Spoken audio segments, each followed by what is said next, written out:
Hey friends, in this video I will show you some apps and software I use on my Mac to give you some inspiration on that.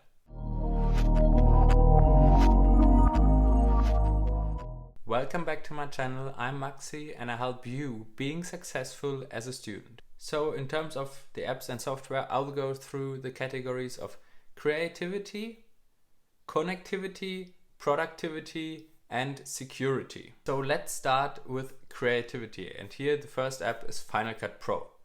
It's a great and really powerful video editing software that I use for all of my YouTube videos and also some like Instagram stories and that. Then we have Canva. Of course, Canva is not a standalone app on Mac, but I use it in Chrome, and Canva is great for all the design stuff I do, especially for creating my thumbnails. And then I also use Figma, and Figma is also great for design, and with Figma you do not have that much of templates, but you are great in flexibility, and I really like using this for my video icons, for example. So Figma is also great and it's completely free. So yeah, great design software. Then we'll switch to the category of connectivity, and here the first one is Slack, and I personally use Slack for my tutoring. So I connect to my students via Slack, because there you can share files and just message each other. So I really like using this for that. And we also have a Slack community for all the Salesforce ecosystem talents in Europe, which is also great for exchanging ideas and connect with each other. Then the next one is Zoom, and Zoom is probably something we all came across during the pandemic, and I like using Zoom for my tutoring classes as well, because it has the great possibility of sharing my iPad screen while being in a Zoom call on my Mac, which is really great for like math tutoring when you probably need a pencil.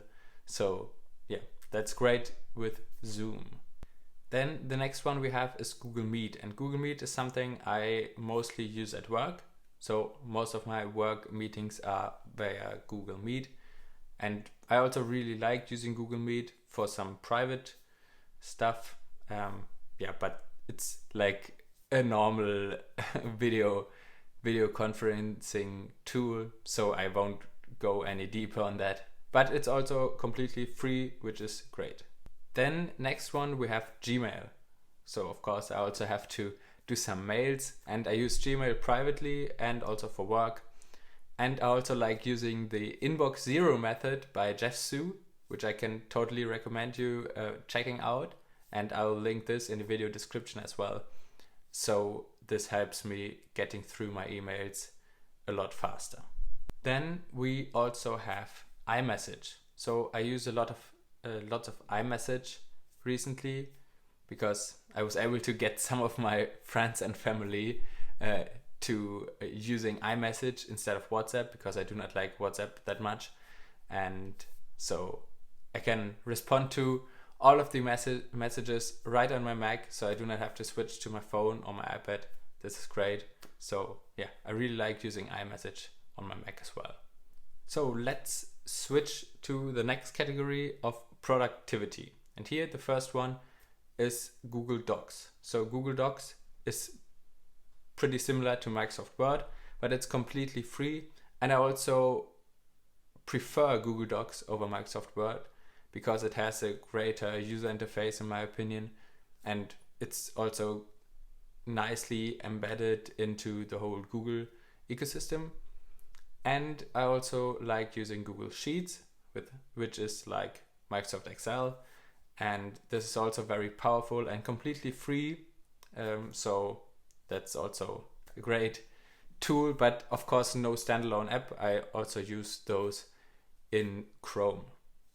Then next one is Google Drive. So of course I need like any cloud storage. I also have iCloud, but next to that I also have Google Drive for sharing files with people who do not have any Apple devices.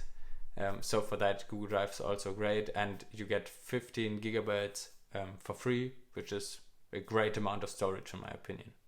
Then next one is Google Calendar, and I really started enjoying using Google Calendar since I started working last autumn, because at work we only use the Google Calendar, and yeah, I really enjoyed it since then, and so I switched to Google Calendar for my private use as well. And yeah, again, like all the Google products, it's completely free and also very powerful, so I can just recommend you checking this one out as well. So the next one is Talks, or whatever it is pronounced like. I actually do not know, but it's a great to-do list. It has a cool minimalist design, and it just does what it should do and has no extra features you just don't need. So I really like this. And unfortunately, it's not completely free, but I think it's like 80 cents per month or something like this. So yeah, that's no problem, and I really enjoy using it. And the last one in the productivity category is Notion. And Notion is a tool that can be pretty much anything. So I do not know how to summarize it in like this short period of time, but I mostly use it for project management and also for like tracking some habits or things like this. And Notion is just great for this. And Notion is also completely free for personal use. So I also recommend you checking this one out, because it's a super powerful like whole platform. Yeah, so it's really great. And we still have one more to go in the productivity section. I was wrong. And the next one is Pitch. So Pitch is a great software for creating presentations. It's a startup from Germany, and I really like the whole user interface. It's so intuitive, way better than PowerPoint in my opinion, and also way better than Google Slides. And it's also great for working with other people on one presentation. So yeah, I really enjoy using Pitch.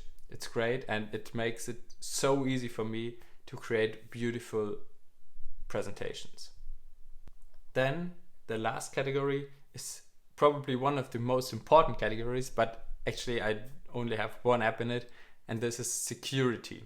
And for security, I use 1Password. And 1Password is like a password manager, as you might have heard of one, but it's great because you can also store credit cards, you can store any other IDs you have, so you can easily access them when you need them for any online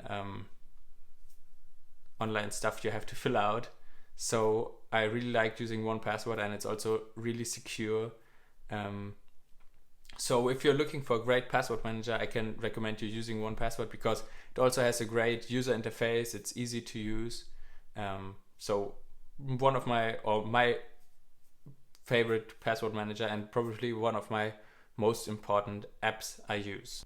So these were my Mac apps in the like mid 2021 time, and I hope I could give you some inspiration for your Mac. So you might want to check out some of the apps I just talked about, and I'm pretty sure that they will help you to be like more creative, more productive, and to connect better with your friends and family or co-workers. And 1Password will probably make all your passwords and logins a lot more secure. So if you like this video, you might also want to check out my video about the best iPad apps for students. That will be linked in the video description and also right here.